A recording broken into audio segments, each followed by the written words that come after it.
एनबि बड'लेण्ड चेनेलाव नोंथांमोनखौ गोसो गोथारै बरायबाय।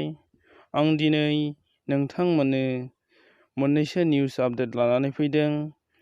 बेफोर निउस आपडेटफोरखौ नोंथांमोननो आं फारि फारियै खिन्थालांगोन। स' भिडिअखौल' नोंथांमोना जोबजासिम नाय आरो भिडिअखौ नायनानै मोजां मोनोब्ला लाइक खालाम, लोगोफोरनो शेयार खालाम आरो लोगोसेनो नोंथाङा जुदि आंनि नैबे एनबि बड'लेण्ड इउटुब चेनेलाव गोदानब्ला चेनेलखौ साबस्क्राइब खालाम, लोगोसे बेल आइकनखौ प्रेस खालामनो दाबाव। थुदो जों भिडिअखौ जागायदोनि। दिनै 1 आगस्ट 2020 शनिबार। नाम्बार 1 भारतनि मादाव कर'ना बेराम बांसिन जानाय रायजोआ जाबाय महाराष्ट्र आरो बेवहाय सा 100 पुलिसफोरनिबो जिउ खहा जाबाय। बेवहाय दासिम गासै 9,096 पुलिसफोरा बे बेरामजों नाख्रेबजादों। भारतनि मादाव कर'ना बेराम बांसिन जानाय रायजोआ जाबाय महाराष्ट्र आरो बेवहाय सा 100 पुलिसनिबो जिउ खहा जाबाय। बेवहाय दासिम गासै 9,096 पुलिसफोरा बे बेरामजों नाख्रेबजादों।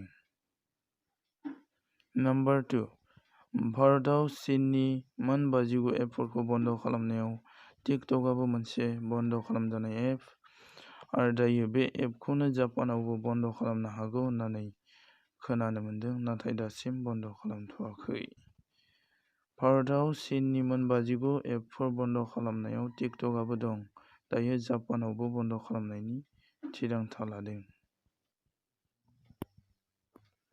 नाम्बार 3 बृहस्पतिबारनि फुंनि 7:30 आव जापानिज एनकेफेलाइटिसजों सासे बिपुल फायं मुंनि उन्दै बैसोनि गथ'आ जिउ गोमायो। बे जाथाया सनारिआव जादों आरो मिथिनाय बादिब्ला 17 जुलाइआवनो डिब्रुगड़ मेडिकेल कलेजाव लाना थांदोंमोन होनना खौरांआव मिथिनो मोन्दों। नाम्बार 4 गिख्रंथाव कर'ना भाइरास बेरामा सानफा एफा बारानिफ्राय बारासिन बांबोबाय थानायनि जाहोनाव महाराष्ट्र, नागालेण्ड आरो तामिलनाडु रायजोआवबो लकडाउनखौ 31 आगस्तसिम बारायना होबाय।